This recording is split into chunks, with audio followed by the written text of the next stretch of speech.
Okay, good morning. I think we're going to start because we're already past time. Welcome to all of you. My name is Sylvie Kauffmann. I work with Le Monde, and I've been working with this newspaper, French newspaper, for a long time. And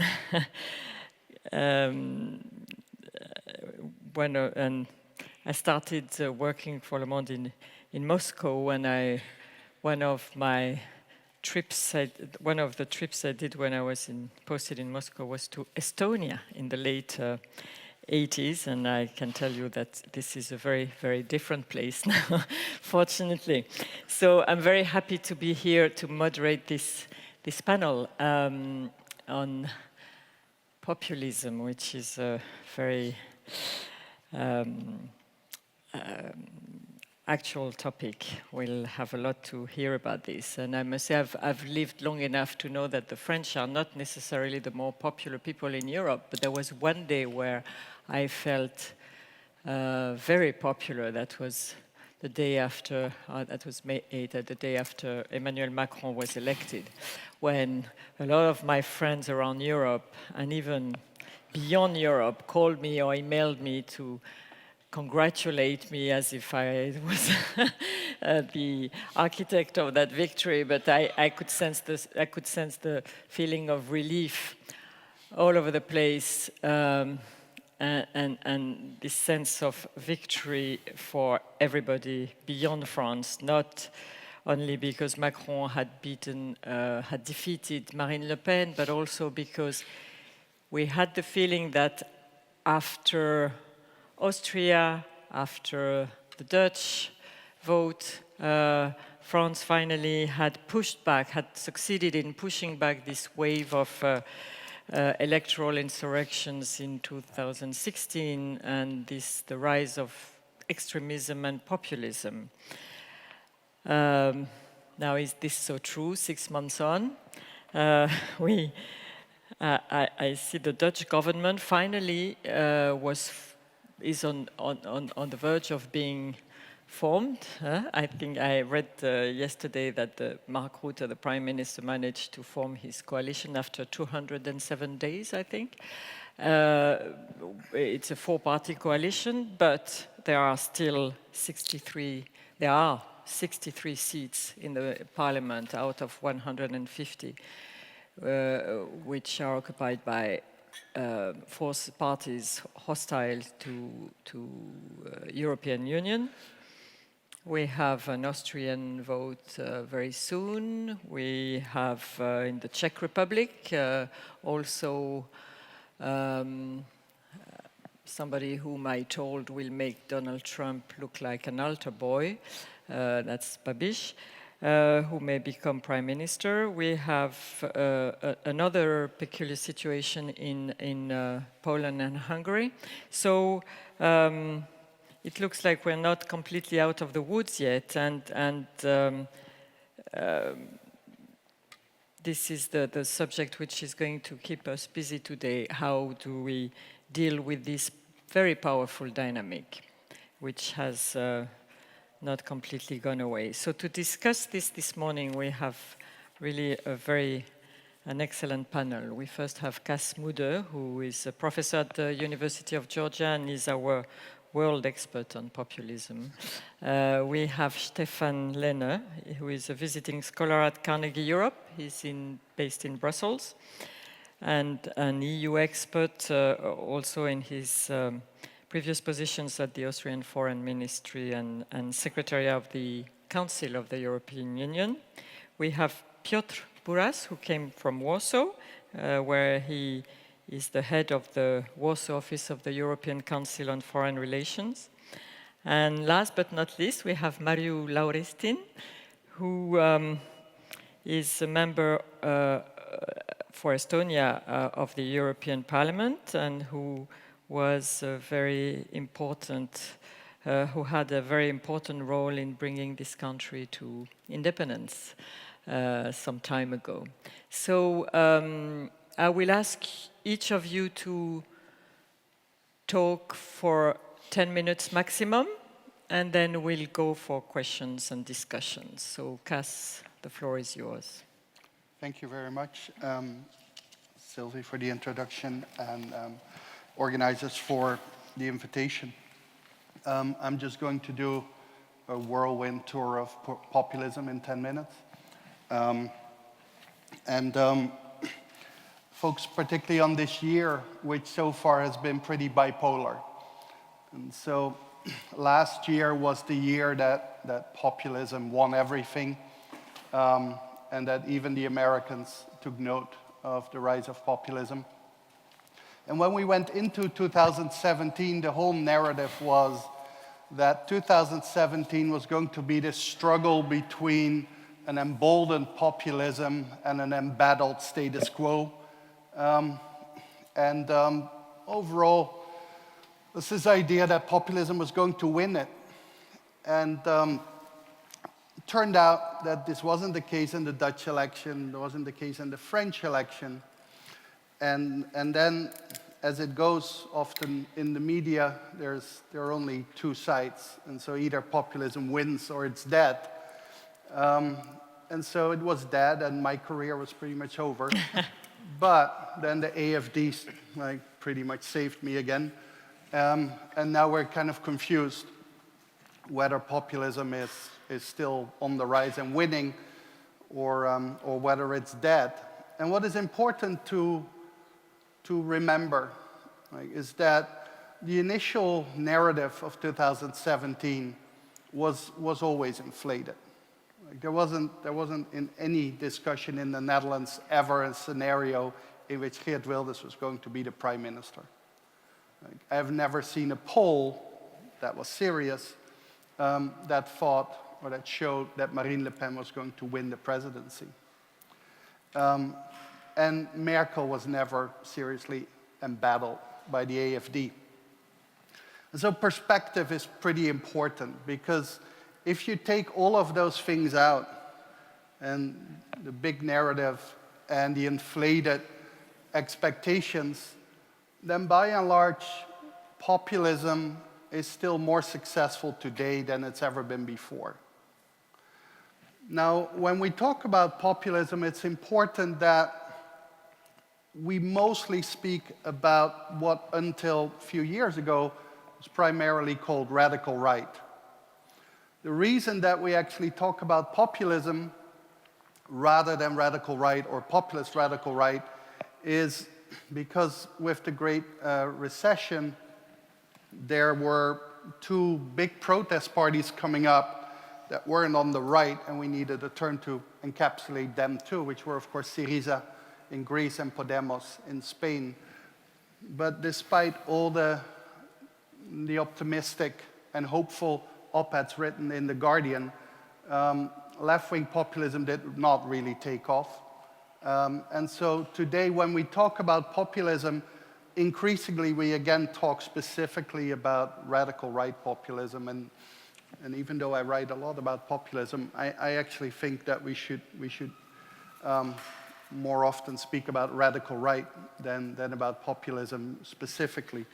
Anyway, when you look at populist parties of the left, the right, the radical right, or idiosyncratic ones like the Five-Star Movements, all together, they on average get about 15% of the vote throughout the EU, both in national and European elections. However, the range is enormous.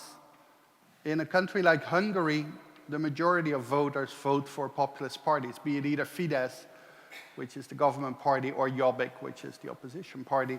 Whereas in other countries, there is no populist party. And so when I say 15%, it doesn't necessarily mean that populism is always around that score. And this is the average, it's the total score of all populists. Various countries have a variety of populist parties. Think about both Mélenchon and Le Pen in France, for example. Also on average, the biggest populist party is the third biggest party in a country. Now this is important because while being the third party might not mean that much, in today's world, we have no longer really big parties. The German election showed that very clearly. Like, even 30 years ago, the two big parties in Germany would get about 80% of the vote. Today, they got 55 together. Right? And so 15% of the vote, when the established parties, the big established parties, the two big established parties have about 30% and 20%, makes you a major player. I think that is important to realize, that 15% today means something else than it did 20 years ago. Today we live in a world of relatively small parties. Populism is also here to stay, at least for the foreseeable future, because the reasons why it is successful now are structural. One of the responses to the rise of the AfD, both by Merkel and by Schulz, was, well, this was kind of a glip, it's an aftershock of the refugee crisis, and if we do good policies, they go. Now, I personally believe that the AfD will go, because it will pretty much destroy itself, but that doesn't mean that the structural causes underlying it and the structural sentiments underlying it will go. The power of populism today is still mostly indirect. Like, when you look at the European Council, there are actually 3 prime ministers that could be seen as populist, like Syriza, Tsipras in Greece, of course Orban in Hungary, and then the Polish prime minister and government.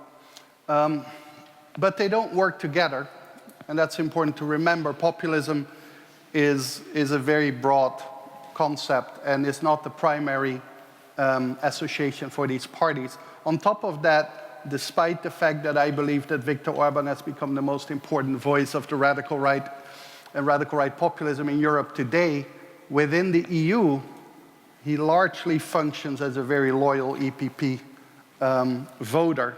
And so while he has a similar ideology by now as Marine Le Pen, he doesn't behave in this way. And so in that sense, the effect of populist governments on Europe in that sense is relatively small, and the big effect is in agenda setting. For the last years, populists, and particularly the populist radical right, determine not just what we talk about, but how we talk about it.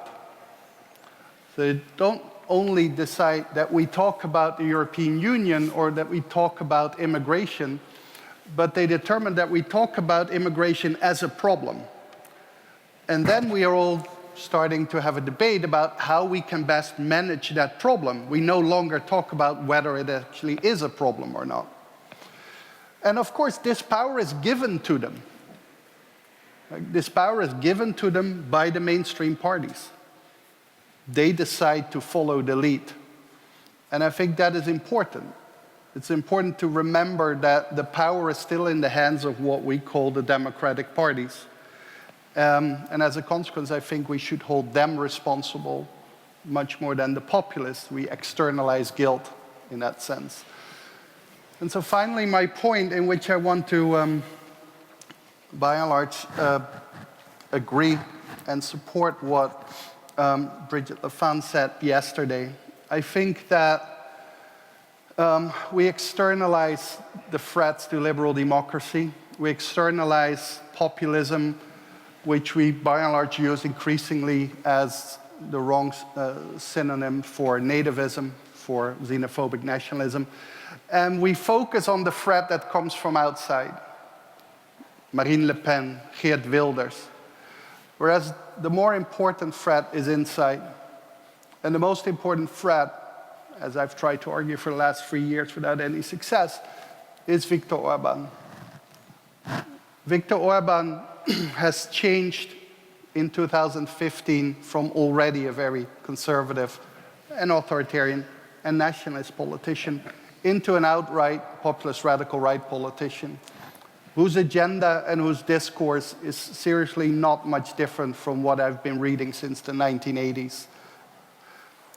He does this at the heart of the European Union, standing openly for values that the EU is fighting in all other cases.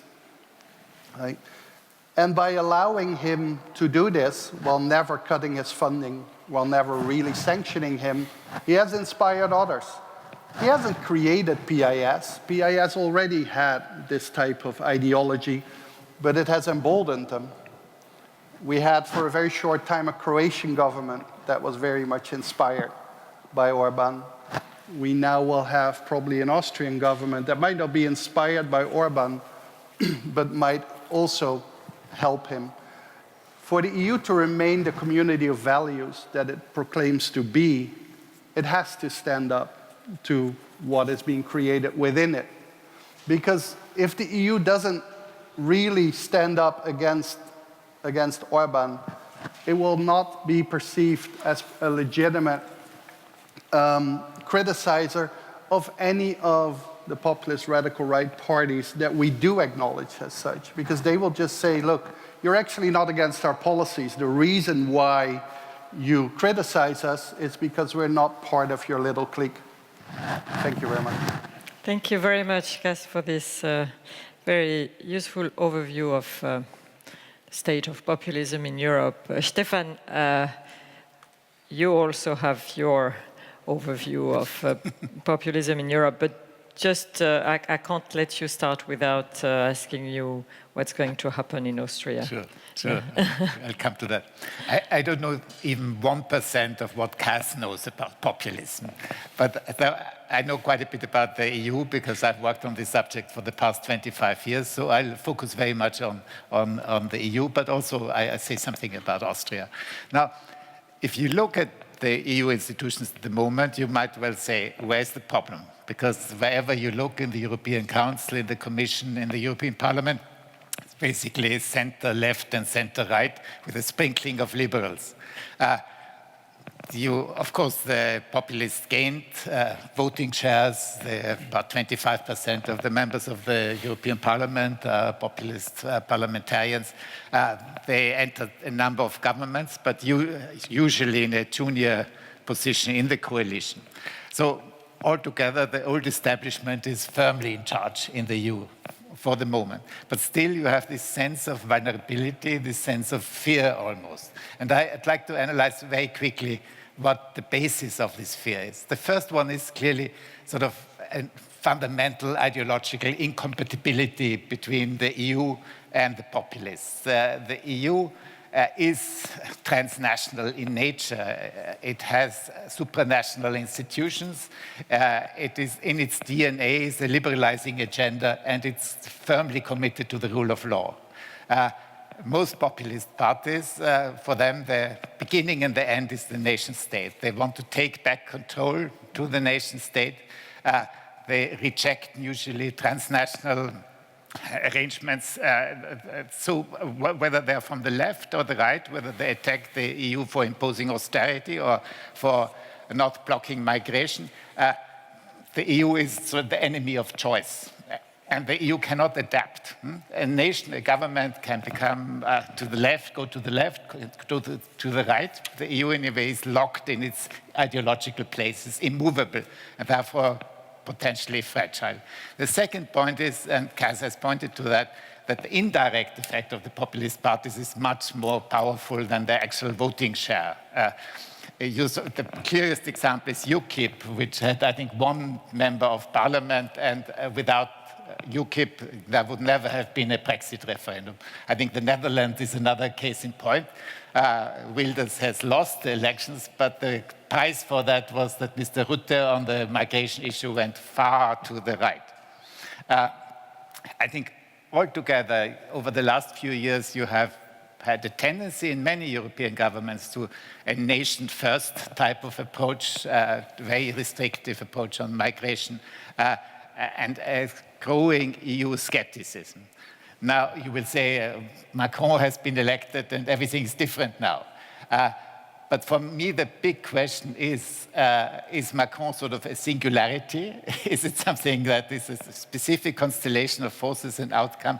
Or is it something that really changes the trends in European politics? And in my mind, the jury is very much out. But coming from Austria and witnessing the final stretch of the Austrian campaign, makes me a bit skeptical, because in a way, Sebastian Kurz is trying to pull off a Macron, because he has taken the most boring mainstream party in Europe, the ÖVP, and turned into a vehicle for a very much personality-focused campaign. It's not any longer called ÖVP, it's called Liste Sebastian Kurz. He doesn't call it a party, it's a movement, changed the colors from black to turquoise, and so it's very much a similar kind of approach, more personalized, etc. But he has also taken up the key messages from the right-wing party FPÖ on migration, on these issues, and he will probably in a few weeks form a coalition with this party. So you can be Macron in terms of presentation, but in terms of substance, you can be something else altogether. You mentioned the Czech elections 1 week later, where Mr. Babiš, I think, has a very strong populist side too. In Hungary, the campaign is already underway. Very nasty, totally anti-European campaign. And I think the big problem, potential problem for the EU are the Italian elections in spring 2018, where you have the Grillini and Lega Nord with a fairly radical and offensive agenda. So this is the second point. The third point is that populist parties advocate very much direct democracy. This is the #1 demand of the FPÖ in Austria, and Kurz has indicated that he will move in this direction. Now, direct democracy is fine if it's an ingrained element of a political culture, like in Switzerland. If people sort of are educated to how to handle referenda, how to prepare for it, how to deal with it. But in a sort of multi-level governance structure, referenda can be fatal. Ivan Krastev has written recently that if the EU commits suicide, it will be through referenda. And I think there is something to, for populists, it's a wonderful tool for manipulation, for mobilization, but it can be quite dangerous. If you look at the last 3 years, we had 5 referenda on EU questions, and every single one was lost for the EU, basically. The fourth element is, of course, the most dangerous. What happens when populists gain power, real power, as they do in Budapest and in Warsaw? And here, I think there are 2 challenges there. The one is, essentially, the EU is a compromise machine. We talked about yesterday the possibility of having sort of more a channel for consent in the EU process, and that's very right, but ultimately there is no other way. It has to be based on consensus, the big decision. There has to be an effort to come to agreed conclusions, and for that basically everybody has to want to play this game, and that is no longer evident. And you see it on the migration issue, but you see it also in foreign policy. Now, I think on many issues, on China's human rights record, there are a number of countries who have absolutely no problem blocking an EU decision. But the most serious challenge is, of course, the rule of law. The rule of law is totally fundamental to the functioning of the EU. It can only work if there is a basic confidence in the judicial system of every member state. There is the common arrest warrant, which means that you are ready to give up your citizens because they are sought by another court. There is the mutual recognition of court decisions. So without a solid rule of law in all member states, the EU will enter a process of disintegration. And I think we are really moving in this direction at the moment in 2 of our countries. Now, what can the EU do about it? Basically, I think the main battle with the populists will be done on the in the national framework. What are the options for the EU? Well, the first question is isolation or engagement. You remember when the FPÖ last joined the Austrian government, that was in January 2000, the EU member states adopted diplomatic sanctions against the new government, which were then given up after 6 months or so. Now, I think this is over. Now the FPÖ will come back probably into government in a couple of weeks, but nobody in Austria worries about sanctions, because already there are at least 7 populist parties that are part of coalitions or in the government at the moment. So engagement, there is no alternative to that, and that, I think, is also a useful thing because in some ways it emasculates populist parties if they join the governments. Two Finns, for instance, are an example that lose most of the protest votes once they are in government, once they part. And some populist parties also get socialized. An example for that are the Greens that used to be a fairly populist and fairly anti-European party, particularly in Austria, and now are the most pro-European party that you can imagine. So this kind of conversion is also an option.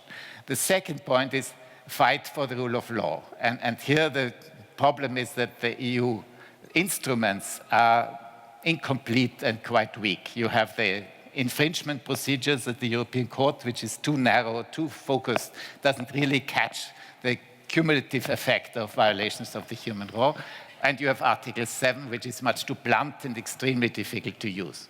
And there's also the tendency of the member states to outsource concerns about the rule of law to the European Commission or to Council of Europe. There's sort of an unwillingness of the governments to really get involved in this fight. There's also the EPP protection for Hungary, which is a big concern.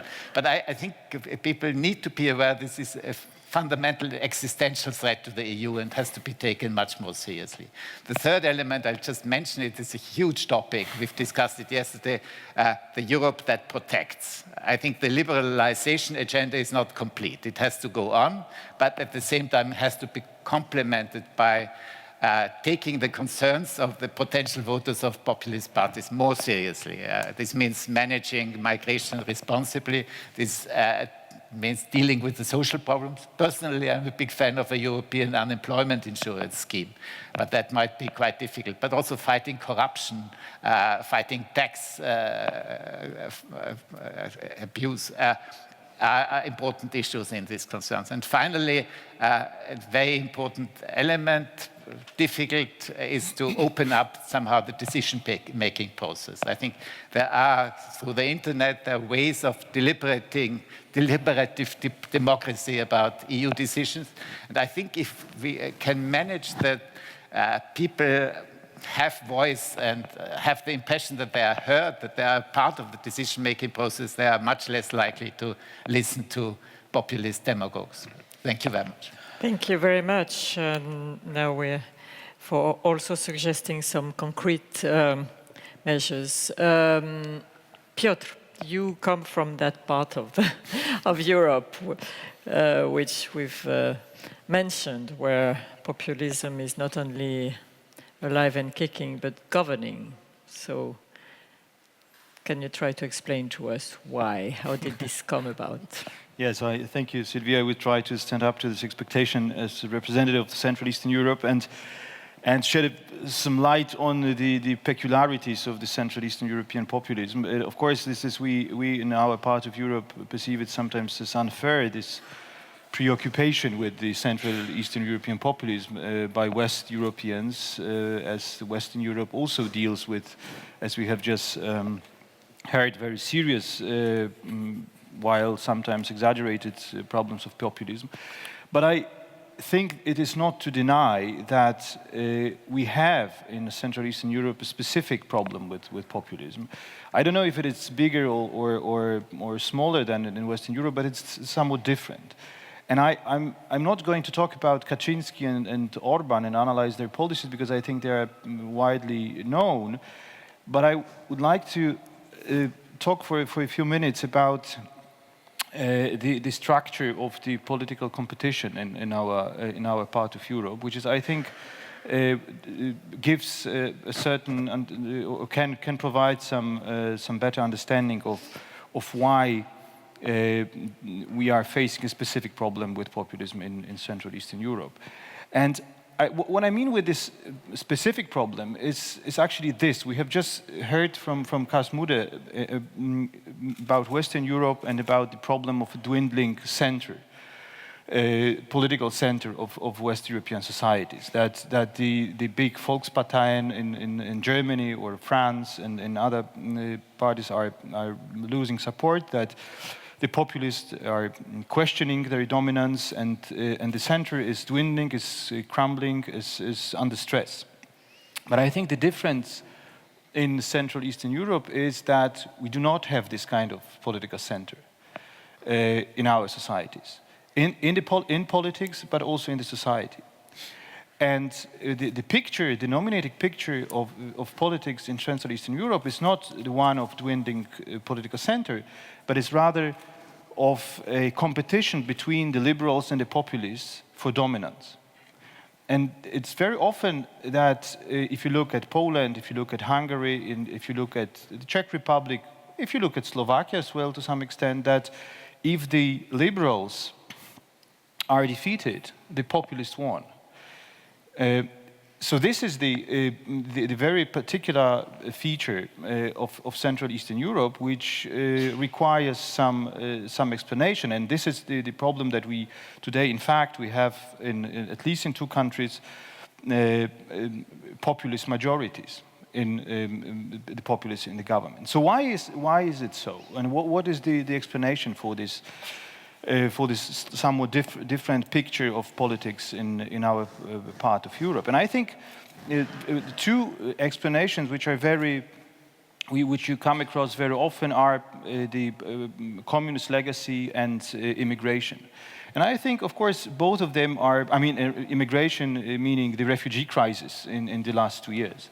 And I think, of course, this is, it does to some extent explain the situation in Central Eastern Europe, but I think this is not the most important explanation. I think what is more convincing to me is the very particular experience of transformation after 1989, especially as compared to the experience of Western Europe in this famous Trente Glorieuses after the Second World War, when the West European liberal democracies were stabilized. We have to do in Central Eastern Europe with societies which are much more strongly polarized, much more atomized, and much more individualistic than I think any society in Western Europe. And I think this is the aftermath of the way how Central Eastern Europe was transformed after 1989. And the bottom line of the transformation is for me that the success story of this transformation was largely about building very strong economies. And the economies are really quite strong, in all of our countries. But this success story of the transformation was not about building a strong society. It was not about building a strong and efficient state. And this is a huge difference to Western Europe because after the Second World War, in the West, we had a very long period of stabilization of liberal democracies, which was accompanied by the era of creation of welfare state, an era of social cohesion, of social progress.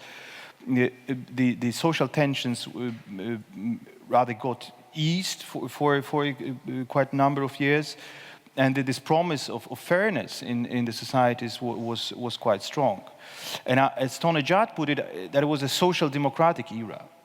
And of course, this Western Europe was hit by the neoliberal era, or neoliberal transformation in the 80s. But that was an answer and response to the problems which arose in the aftermath of the social democratic era.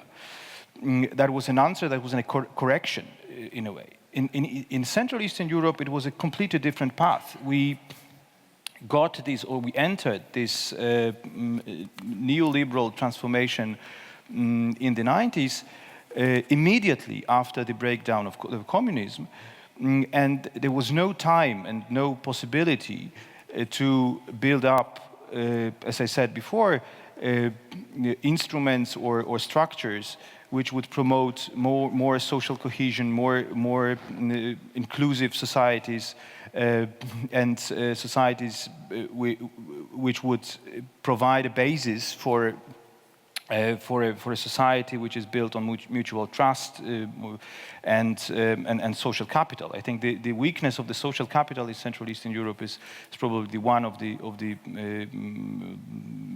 biggest challenges we are facing today. And why is it so important when we, I mean, this transformation and its aftermath when we talk about populism? I think it does explain to a large extent the receptiveness of Central Eastern European societies to the populist propaganda or the populist appeal, because we are now, after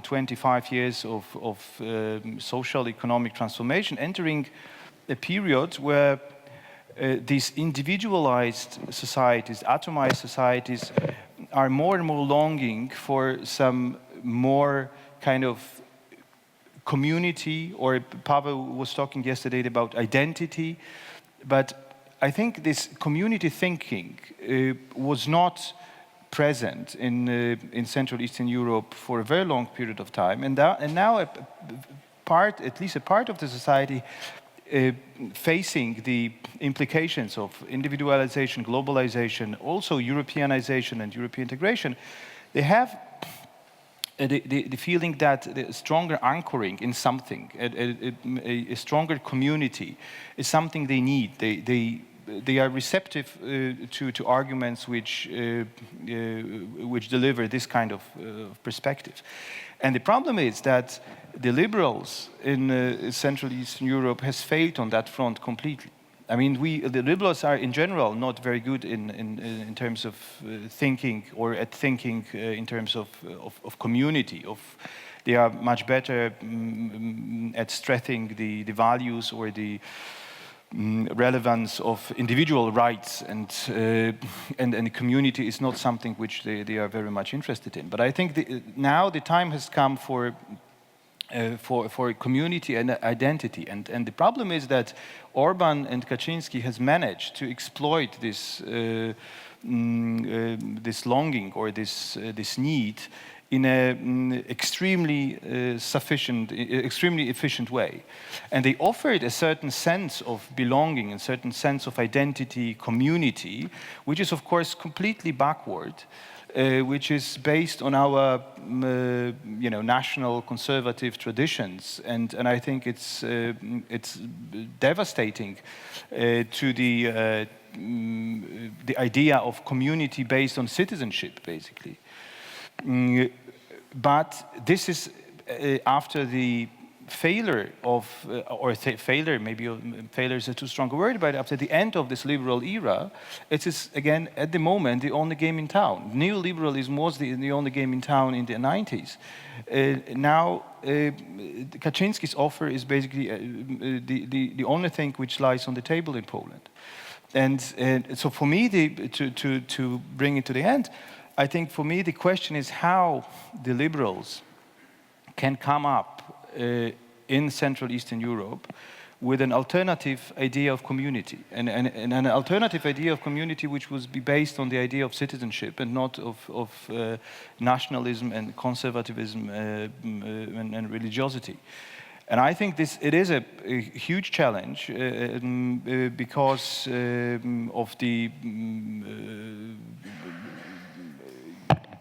problems we are facing, not only in the economic sphere, but I think even more importantly in the sphere of culture and identity, and that this is it's the culture stupid in a way. I think this is much more a relevant space of political competition which we are facing in Central Eastern Europe, but also I think in Europe as a whole.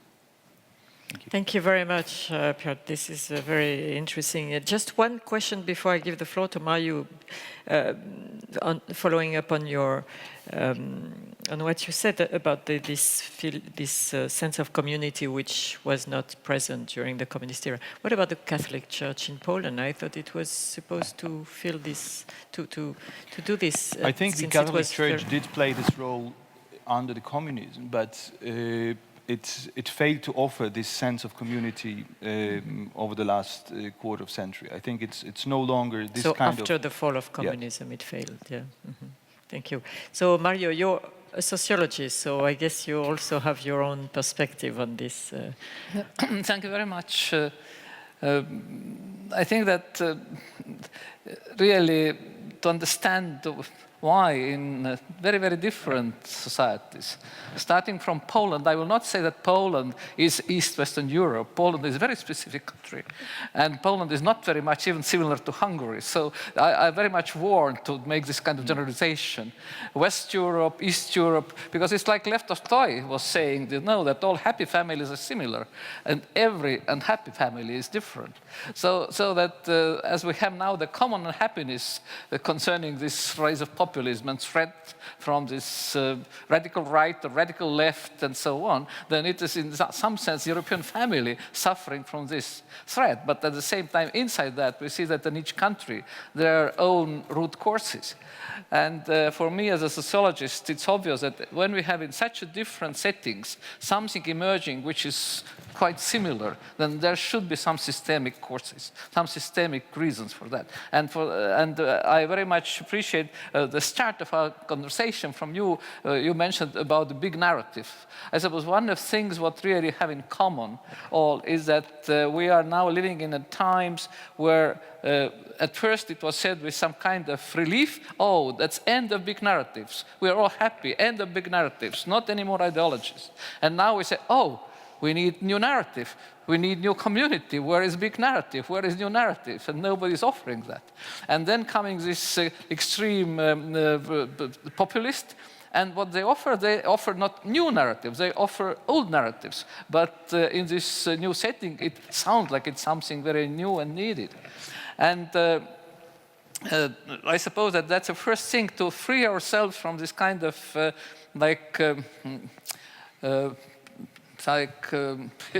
hypnosis of this extreme narrative. And then to look more thoroughly what really it offers. And I like very much, recently I read analysis from Roger Brubaker, who have been very good analytics of the nationalism. But now he have written that we have to look at this populist narrative as having three main dimensions. And on surface, it's all the same, because they're using the kind of emotional appeals. They appeal to the sense of insecurity, fears, and so on. But there are like three different dimensions. And one is the social, or really this problem that there is people who are like outcasts. They are poor. They are not taken in, they're excluded, and then there is elites who don't understand, who are playing own games in own bubbles. That's one dimension. It's the social, political dimension of this vertical.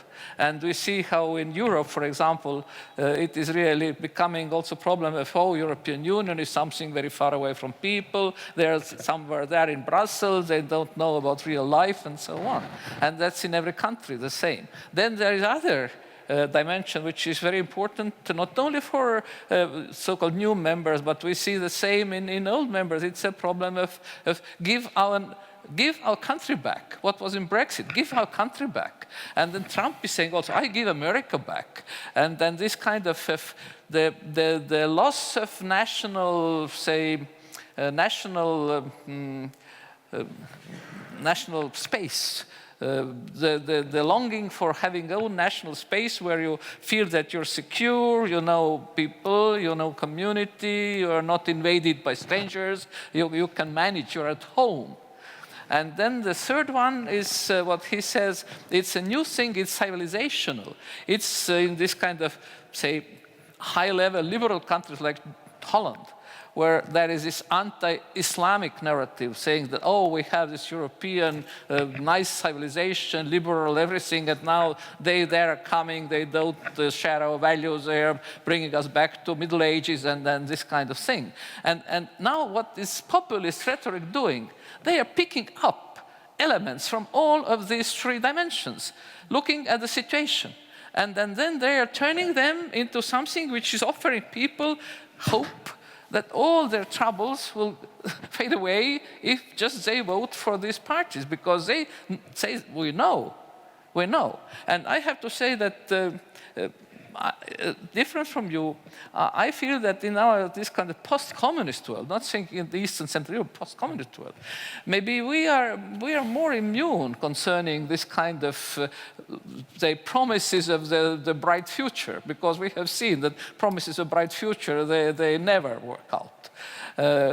What concerns why in Poland or in Hungary there is a very special situation now and what is really similar, I see that there is a different thing. That is what Brubaker calls this a national dimension.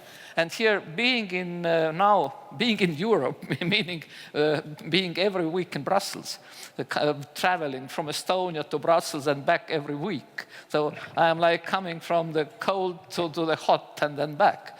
I have to say that what is really disturbing, I suppose, for people in new countries is that this kind of old Europe is really looking at us as a threat. It was in Brexit, because Brexit was very much not about the Arabs. It was about Poles and Lithuanians.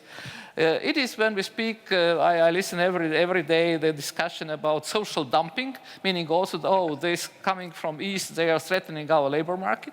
So for this Old West, we are presented as a threat. At the same time, we know that we are not a threat, and we try to explain that we are not a threat. And here you see, it's one of very big problems. It's really lack of dialogue.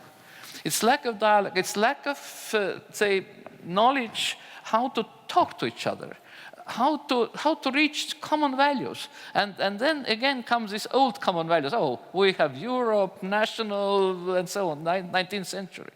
And I suppose that here it's very important to find the way how to come far away from this old Western European, democratic, national, whatever, stereotypes, these old rhetorics. Because what this populist doing, they are saying, oh, they are not talking about the real things, they are talking like they have used to talk, it's just a game, it's not something what is relevant. So how to find the relevant language? How to find the relevant approach to the real problems? And it has to start from the defining what are the real problems. Because the populism is not in this sense real problem, it's really response to some problems. And where are these real problems? And here what we have to say, in social area, I'm absolutely convinced, being there 3 years discussing in the Committee for Employment and Social Affairs and the Libe Committee, that Europe itself, European Union, was not prepared to the common labor market. That was very nice. It was in the word very nice, but there wasn't preparedness concerning rules, concerning flexibilities, concerning cultural differences. That's one thing. Then Europe was not prepared for immigration. Again, very nice liberal values, very nice talks about openness, but again, no rules, no institutional preparedness, and then chaos. And Europe also wasn't prepared to have this kind of new world where really Europe itself is challenged, because now we talk about this kind of populism, this civilizational populism and so on, then European civilization itself was not prepared to take itself seriously.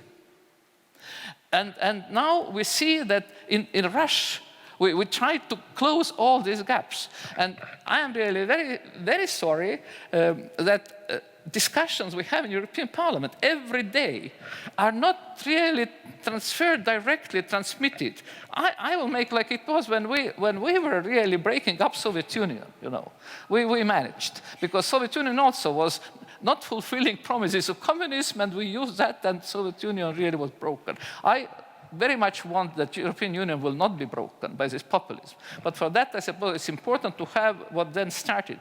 People just could watch directly on television all these big discussions about past, about future, about what were going on in society for a very short time. But it like gave society understanding that, oh, things are really changing, and we are part of the change. I think that if everybody could look at those real debates we have not like talking in television, but among ourselves, in committees, in the parliament, when we have all those Farage, and we have Orban coming, and we have from Podemos coming, and then we have all those things between the parties, and we see, for example, how this old party structure is it's not capable to work anymore because Orban is protected by EPP, having all those liberal nice values, but they have this party structure ritual not to leave our guys to be attacked. So when other parties are saying that, oh, look what Orban is doing, then EPP is standing as biggest party saying, oh, there is nothing bad there because he's a good guy, really. And the same is Kaczynski. So I suppose these party structures are not prepared, the European institutional structure is not prepared, and cultural, say, preparedness for this kind of very tough dialogue, it's not here. So we need really total change. And for that, Macron really promising some kind of total change and saying the protection. Protection is not against something very concrete. It's this kind of protection vis-a-vis this common feel of insecurity and total change. And I suppose here we have to think very, very clearly about systemic changes. And I suppose in Europe, at least in Parliament, we are prepared to talk about systemic changes. Thank you very much for bringing this very interesting and lively perspective. I think I'm going to ask maybe the first question and then to launch the discussion, and then I'll give the floor to the audience. You have, several of you have talked about political parties in different ways. I mean, from your each one from your own perspective. But for instance, Stefan talked about this trend of personalization in those parties, from the leaders of those parties.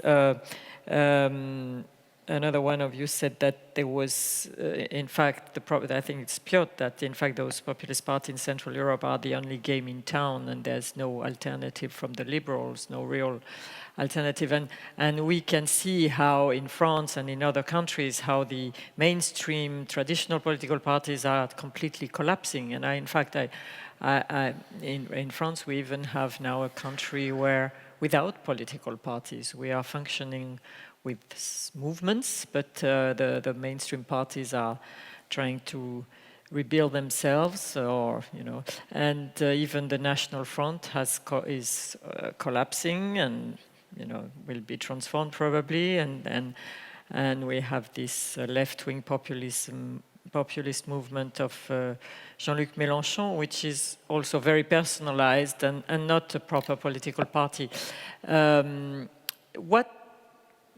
What do you think? I mean, what is in terms of alternative, in terms of transformation of our democratic political systems under the weight of this populist dynamic?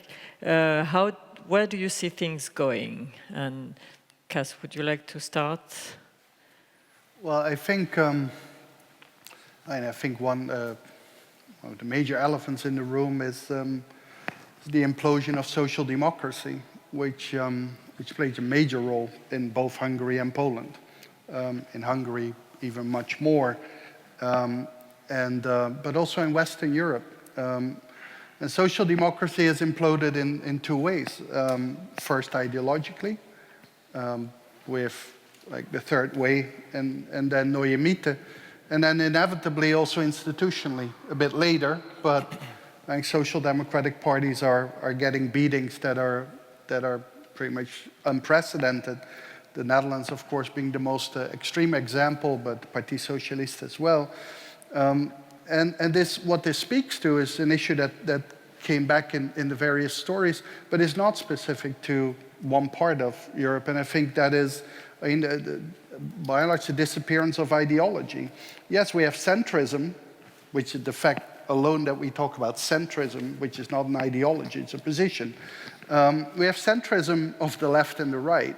Like social democracy has become a centrism of the left, and to a large extent Christian democracy, or whatever it's called, conservatism, is a centrism of the right. I mean, Christian democratic parties no longer have an integrated Christian democratic ideology. In both Austria and the Netherlands, for example, they just went to the right. Merkel doesn't necessarily stand for a particular vision. It's all about pragmatism. And that works well when the economy goes well and if there's not major upheaval socially. As soon as you ask of people that they have to give up certain things, be that financial, socioeconomic, or be that culturally, as in through refugees, they want to know why.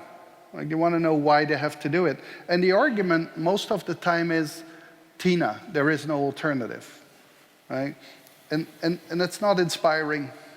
And in that space, there is one big narrative. Now, we shouldn't exaggerate the support of populist or the radical right. Your average radical right supporter does not believe that these parties can solve it. Like, people in the US do not believe that Trump is the Messiah. What they believe is that the others have failed, they are smug about it, and that Trump is going to punish them. That's what many believe about the populist radical right in Europe as well. They believe that the rest don't provide any answers, and they've had their time, and this one will just mess it up, right? The solution to that is re-idealization. But in the understanding that we can go back to the 50s, 60s, 70s, the time of social democratic parties of 40% or Christian democratic parties of 40% is over. We have a multi-dimensional politics with at least 3 different dimensions in which there are all kind of different positions. But we have to get back to a narrative where we politicize or repoliticize issues, and that party competition is around that within all the constraints of modern society. Stefan, yes. And then Well, Marju. I quite agree that the traditional broad Volksparteien are sort of losing out. And it's useful for a moment to look at the reasons why, ultimately. I think the main thing, they were based on coalitions based on interests. And the old collective identities that were really underpinning this system don't exist anymore. Workers used to vote for union representatives, business people voted for business representatives, farmers voted for agrarian representatives. Now I think everybody, and there was much more continuity in terms of where you lived your life long. So there was a real bond between the politicians and the voters.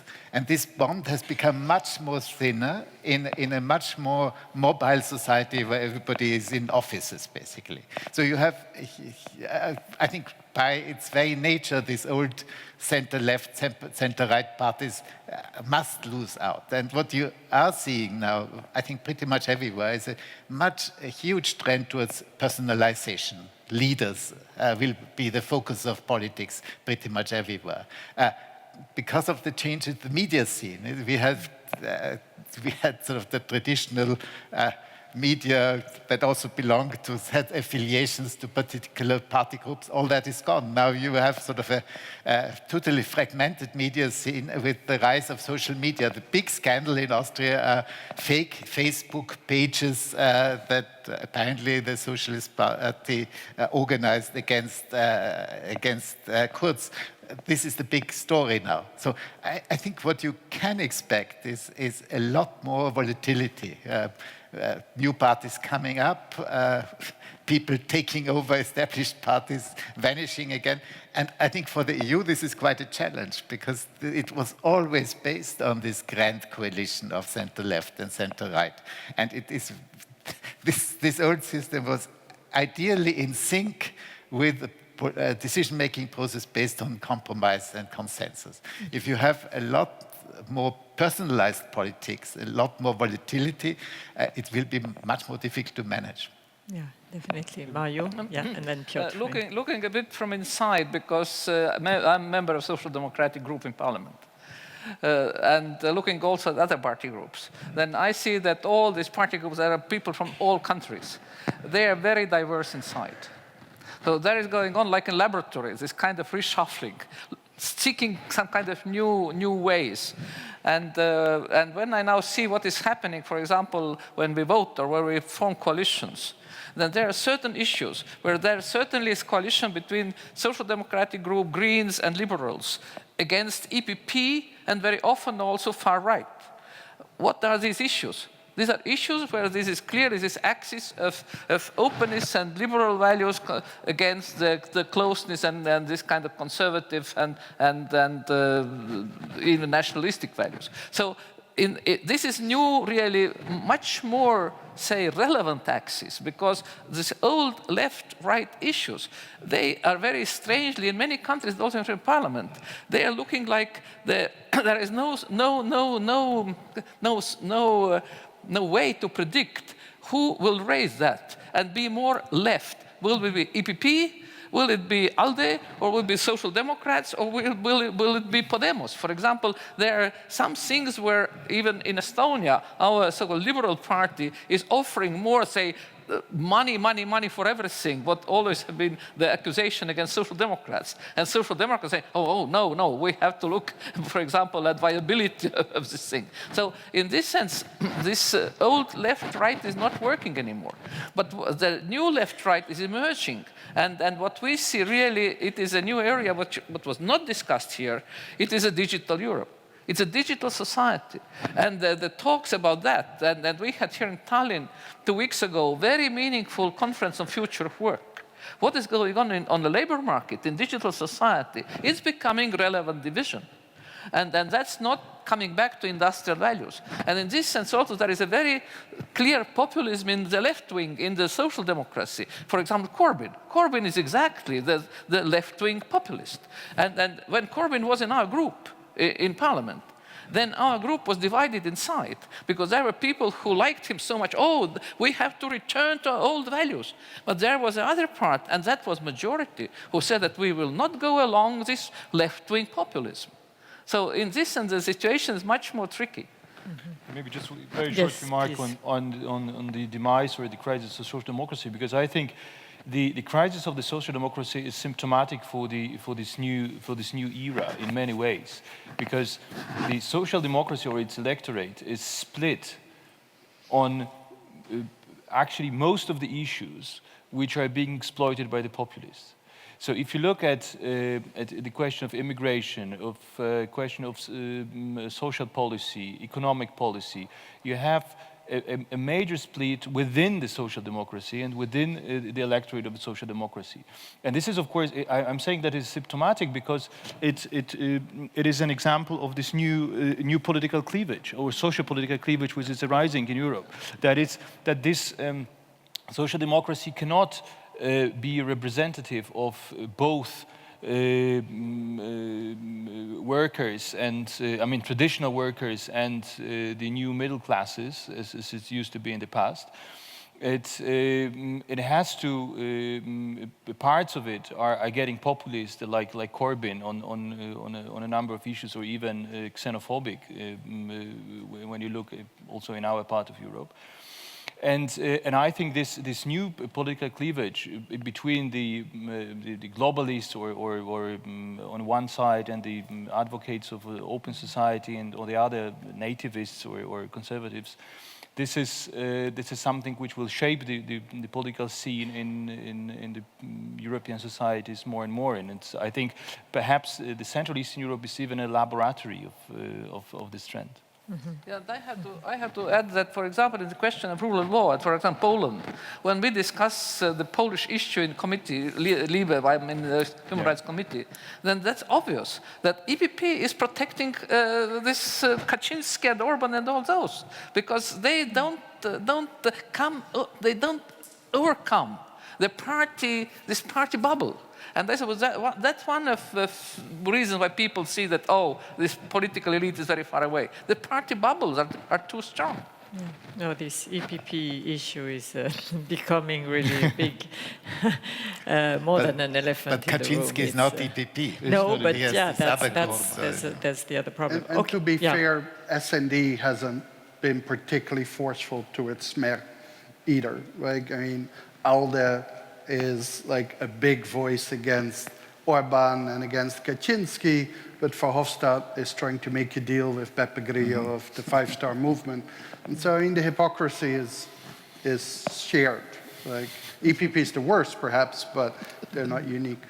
Okay, thank you very much. So, are there any questions in the audience? Yeah, we'll take 2 or 3, and then, so please, and then you here.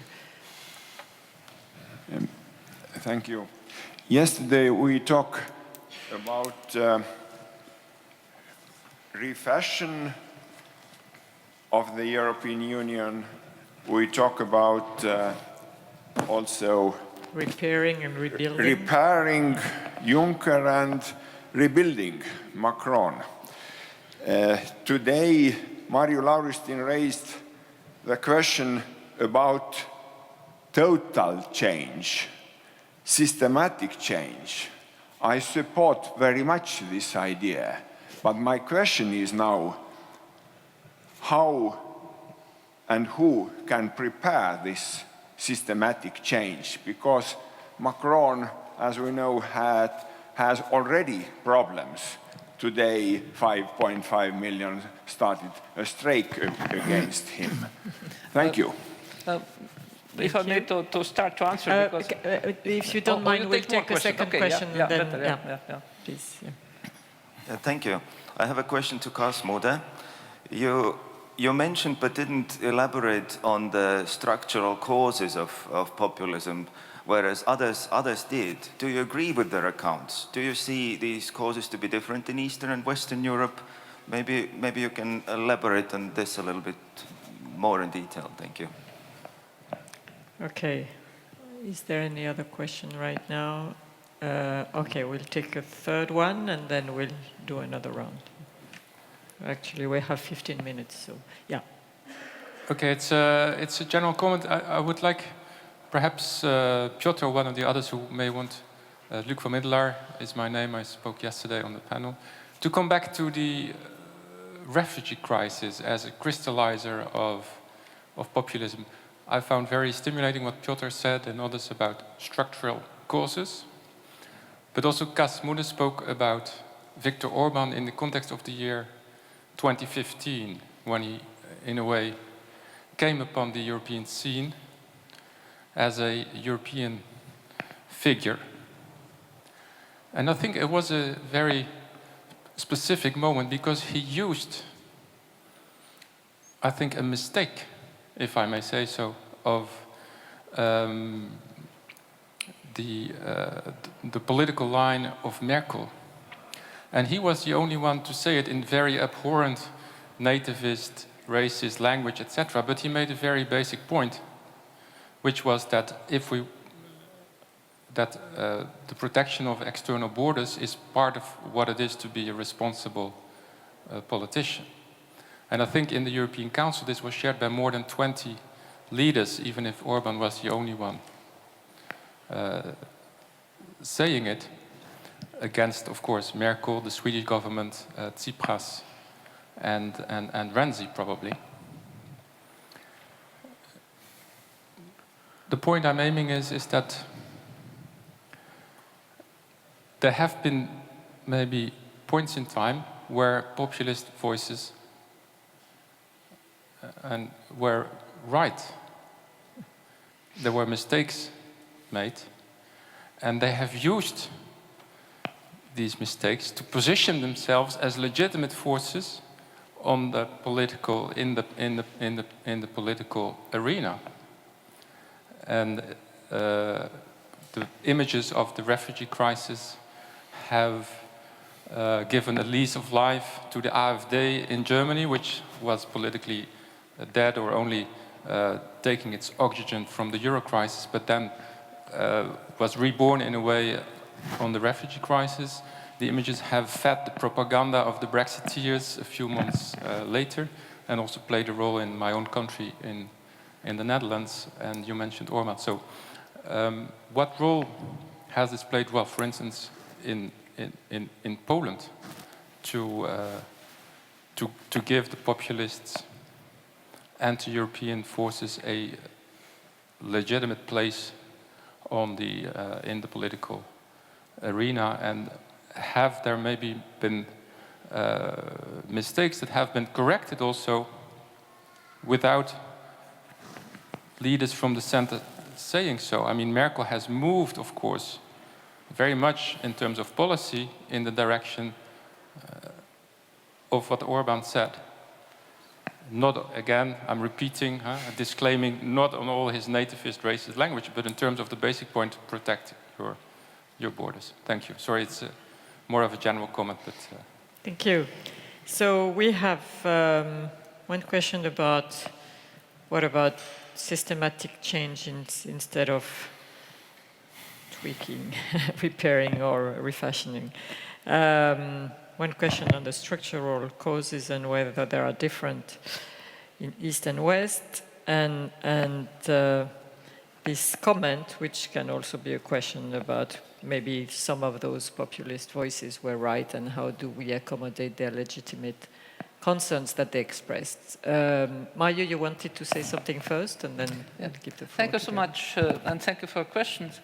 At first, when we talk about this kind of systemic change, then at first I have to say that I don't see at first that it could be done quickly, and second, I don't see that it could be taken as somebody there, some wise man or group of wise men or women can make something ready, and then others then say, oh, nice, now we have this change. I think this change at first needs that we really critically analyze where are the root causes of this institutional crisis we see, and where could be the proper answer, where to start. Because to have systemic change, you have to start from the point where the whole system will go, not be destroyed, but could be really, in this sense, remade or rebuilt. And for me, looking at the present situation and also answering to question about these mistakes and so on, one of the opportunities, what I see is to come back to the very important principle of the EU, that is a principle of the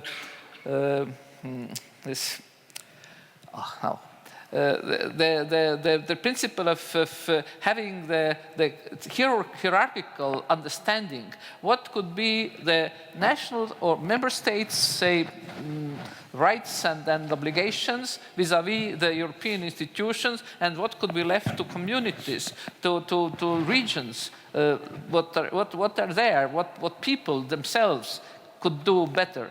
And here, looking at the treaty, even Lisbon Treaty, where there was consistent change, but still, looking at the, for example, refugee crisis, it's clear that we have to look at European Union here as a level where the crisis could be solved so that it will not be taken out like in Dublin, that it is nation state or member state, first member state or second member state or 15th member state who has the responsibility to solve refugee crisis. It's not possible. And Parliament have proposed systemic change to have a European system, but nation states and member states are not going with that. That's one example. But the other opposite example, for example, is digital society. Digital society, which is implying a lot of things which are related to skills, education, culture, which is all on member states. But if it will remain on member states, then inequality between member states will grow, not be reduced. So I suppose it's this first thing is to look at this principle, to look at the treaty in this sense. What could be done in the best way on what level? And then member states or nations will have new responsibilities, be more, in this sense, more comfortable. But from other side, the European institutions will have more legitimacy to really quickly and effectively answer to really systemic challenges. Thank you. Piotr, I'm maybe sorry. just two remarks before I answer respond to Luke's question on the refugee crisis, maybe on the systemic change, because I honestly feel sometimes a bit uncomfortable with this argument that in order to fight populism, we need a massive, total change of the European Union. I mean, I don't want to misinterpret your point, but I think very often in our discussions about the future of the European Union, we buy into this populist argument that the actual responsibility for the rise of populism or for the dissatisfaction of the population bears the European Union and its failed institutional structure, and the only cure to all our problems, the only medicine, is to improve the functioning of the EU. And I think it's a completely false understanding or analysis of the real issues which are at stake. And I think the rise of populism is provoked not by the failure of the EU. The rise of the populism is mostly provoked by the failure of the national elites, and it's and secondly by processes like globalization, migration, these huge structural shifts which go far beyond the European Union. And the European Union is, of course, probably our best instrument to protect us against the negative implications of all these processes. And it could function better, of course, but it would be absolutely false to believe that that when we improve some of the structures of the EU, we will get away with populism in our societies. And secondly, on the refugee crisis, I think it played a very important role, in fact, in the electoral success of Law and Justice in Poland. But I think one needs to see it. One needs to see it really in the broader context. The refugee crisis was an extremely useful argument for Kaczynski, which was used in his endeavor to build a certain narrative about Poland, and a narrative which was based upon a certain understanding of Polish national community, as I said before. So Poland is a besieged fortress, and Poland which needs to defend itself against the risks coming from abroad, from the European Union, from the migrants, from foreign cultures. That was extremely useful, but and of course it played a very, very important role. It got instrumentalized. But I think the underlying reasons for the success of this party run much deeper, and I tried to explain it before. But Kaczynski clearly exploited the refugee crisis, but the fact is that the President Duda, I mean the presidential election in Poland, took place before the refugee crisis erupted, and already then the Law and Justice was successful. Already then it was leading in the polls. So I think one need to see it in a larger perspective. Thank you very much. We have a few minutes left before the coffee break. Stefan, please. Well, on migration, I think I would agree with you. It's sort of a catalyst. It is not the root cause of populism, but it accelerated processes. I think, in a way, since we were hunters and gatherers, we were xenophobes, basically. Rejecting outside intruders is something that is almost hardwired in our consciousness. And I think over hundreds of thousands of years we became more tolerant of foreigners. But this kind of basic reflex is still there and can be easily exploited. And I would disagree with Luke. I don't think Merkel, in the specific historical situation, made a big mistake by opening the borders, because the alternative scenario of people basically huge clashes at the Austrian-Hungarian or at the German-Austrian border was not very palatable at all. I think the big mistake she made is that all this was handled purely on the national level. Yeah. The phone calls between Orban, Faymann, Merkel, she should, from the beginning, have insisted that this is a European problem. It has to be handled on the European level. And I think that was the big mistake. She may have thought that this is also such a heavy mechanism that, you know, it would have been very difficult for her to take this decision in a European But forum. if you look at the mobilization of civil society in Austria and in Germany, at that moment, this was massively supported. And the alternative scenario would have been massively resisted by the population, because there was a strong humanitarian feeling to help these people who are in dire straits. So I think a lot of things went wrong in the handling of the migration issue afterwards. But the big problem that Europe has with this issue is that the crisis management mechanism had exactly the opposite dynamic from the Eurozone crisis. The Eurozone crisis, there were huge divisions between debtors and creditors, but ultimately everybody faced the common threat of an economic catastrophe.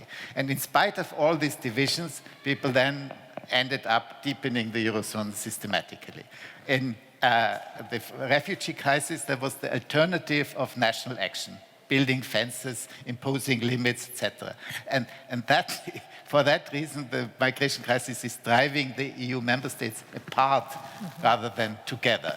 And therefore, we are failing actually on the internal front. We have made some successes in controlling the external border, but in terms of building more solidarity among member states, stronger institutions, a common asylum system that is really worth this name, we are failing miserably.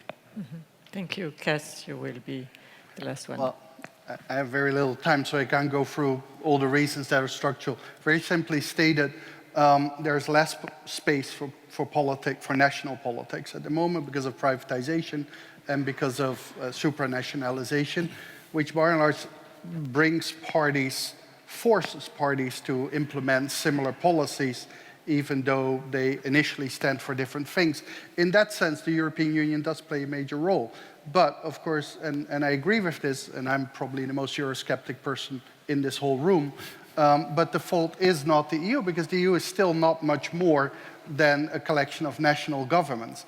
And national governments make the choice to stick by EU rules rather than to challenge the EU fundamentally. But what they will say is, the EU made us do it. Right? Now, there are two other structural reasons. First of all, it's called cognitive mobilization. People are now better educated and have more political self-confidence. And that means that if politicians would do exactly the same as the golden ages of the 70s, like where allegedly politics was fantastic, they would still be criticized in a way harsher way, because people now expect more. Like, they hold politicians accountable in ways that they never did. And as Stefan said, they do this in a totally new media structure. You can't hide anything, which is, to me, it's insane that politicians will still all the time deny that they ever did something, even though we know within 2 days it comes out. In the 60s, 70s, it didn't come out. Or at least it didn't come out in a newspaper that your voters read.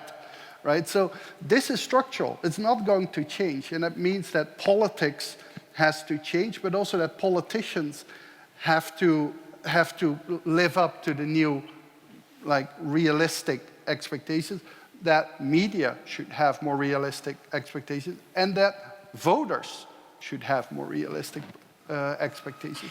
I just want to say, with Luke, I fundamentally disagree. I mean, first of all, we're not talking about populism here, and this is one of my big frustrations. We're talking about nativism. There's nothing populist about seeing immigrants as a threat. That's nothing to do with populism, that's to do with nativism. First of all, populism does actually at times do things right. It actually often asks the right questions and I believe gives the wrong answers. Without populists, we would not have talked about austerity in the same way. We would have not talked about European Union dysfunction in the same way. We would have not talked about immigration already in the 90s in a way. But Merkel didn't make a mistake, except if ideologically you think that refugees are a threat to your nation. I mean, to me, like, the influx of massive numbers of refugees is not about protecting borders. It has nothing to do with protecting borders, right? Because they're not a threat. The fact that we discuss it in this way shows exactly what I've argued before, that nativists, and particularly the populist radical right, have defined the way not just what we talk about, but how we talk about it. I just think that in the 1960s or 70s, that when the Hungarians came, that we didn't talk about that as if like, oh, they threaten like our society. Also large numbers. And so in that sense, I fully agree the way it was dealt. Like Merkel did it all by herself, while of course the implications were much broader.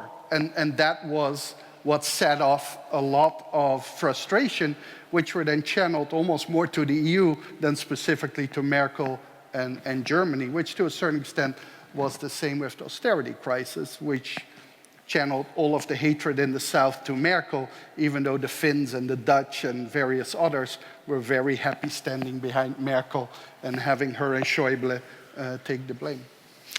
Okay, well, thank you very much. I'm afraid we don't have any more time. We have a coffee break, and then at 11 we meet again for the panel on economic issues and Eurozone. But so we could have gone on for the whole morning, I think. Thank you very much, and thank you for your questions.